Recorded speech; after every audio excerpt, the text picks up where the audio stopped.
পাখিকে দেখেই মানুষের আকাশে ওড়ার স্বাদ। উড়োজাহাজে উঠতে উঠতে দেখা হয় পাখির সাথেও, তবে সেই ঘটনা সবসময় সুখের হয় না। পাখির সাথে বিমানের সংঘর্ষ অথবা বিমানের ডানায় ঢুকে পড়া ডেকে আনে বিশাল বিপর্যয়। দিনটি ছিল 15 জানুয়ারি 2009। ফ্লাইটের নাম ইউএস এয়ারওয়েজ 1549। কল নেম ছিল ক্যাকটাস 1549। প্লেনের পাইলট চেলসি সলেনবার্গার সালি এবং কো পাইলট জেফ্রি স্কিলস। সব রুটিন চেকআপ শেষ করে পাইলট জানালেন প্লেন ওড়ার জন্য প্রস্তুত। ঘড়িতে তখন স্থানীয় সময় বিকেল 3:24। যাত্রীরাও সিট বেল্ট বেঁধে নিশ্চয়ই ভাবছিলেন প্লেন থেকে নেমে কে কি করবেন। লাগার্ডিয়া থেকে শার্লট পৌঁছাতে 2 ঘন্টা সময় লাগে, কিন্তু ওড়ার 3 মিনিটের মাথায় প্লেনটি বিপদের মুখে পড়ে। প্লেন তখন 2818 ফুট ওপরে। কানাডিয়ান হাঁসের ঝাঁক প্লেনের ওপর আছড়ে পড়ে। ক্যাপ্টেন সালি পরে বলেছিলেন হাঁসগুলো বিকট শব্দে প্লেনের ওপর আছড়ে পড়েছিল। তখনই তাদের আশঙ্কা জাগে হাঁসগুলো ইঞ্জিনে ঢুকে পড়লেই সব শেষ, এবং তাৎক্ষণিকভাবে সেই শঙ্কা সত্যি করে হাঁসগুলো প্লেনের দুপাশের ইঞ্জিনে ঢুকে যায়। ইঞ্জিনের ব্লেডগুলো ভেঙে আগুন ধরে। ওদিকে বিকট শব্দটাও বাড়তে থাকে। ক্রু এবং যাত্রীরা ইঞ্জিন থেকে আগুনের ফুলকি বের হতে দেখেন, আর পাওয়া যায় জ্বালানির গন্ধ। কিছুক্ষণের মধ্যেই সালি এবং তার সহযোগী বুঝতে পারেন প্লেনের 2টি ইঞ্জিনের একটিও কাজ করছে না। যাত্রীরাও বুঝতে পারেন কিছু একটা গোলমাল হয়েছে। প্লেন তখন 3060 ফুট ওপরে। এরপর শুধুই নিচে নামার পালা। 66 টন ওজনের প্লেনটি তখন দ্রুততার সাথে নেমে যেতে থাকে। প্লেন তখন চলছে ঘনবসতিপূর্ণ এলাকার মধ্য দিয়ে। ক্যাপ্টেন সালি সাথে সাথে কন্ট্রোল রুমে মে ডে কল দিয়ে জানালেন দুর্ঘটনার কথা।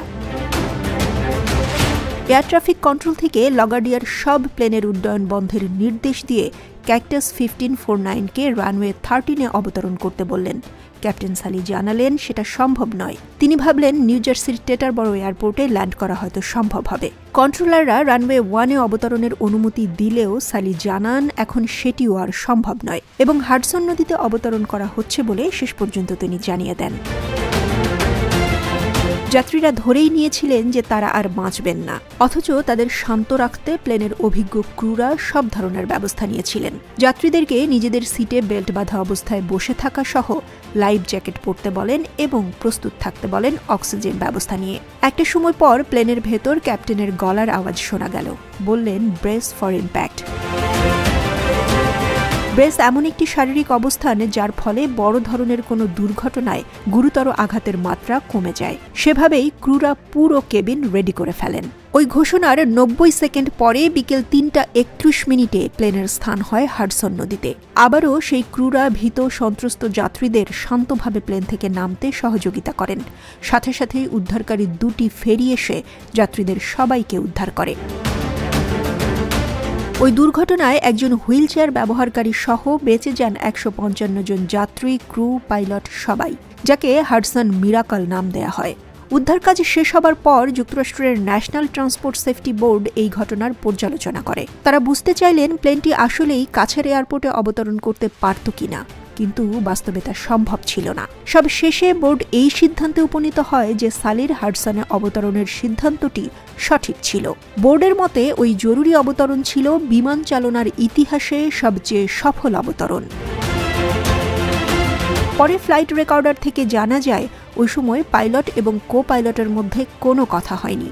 কি করতে হবে তা কেউ কাউকে জানাননি। পাইলট সালের ইন্টারভিউয়ে জানা যায় তারা দুজনেই জানতেন ওই সময়ে তাদের কি দায়িত্ব, এবং বিনা বাক্য ব্যয়ে তারা সেটিই করেছিলেন। শুধু তারাই নন, কেবিন ক্রু এমনকি যাত্রীরাও সর্বোচ্চ সহযোগিতা করেছেন।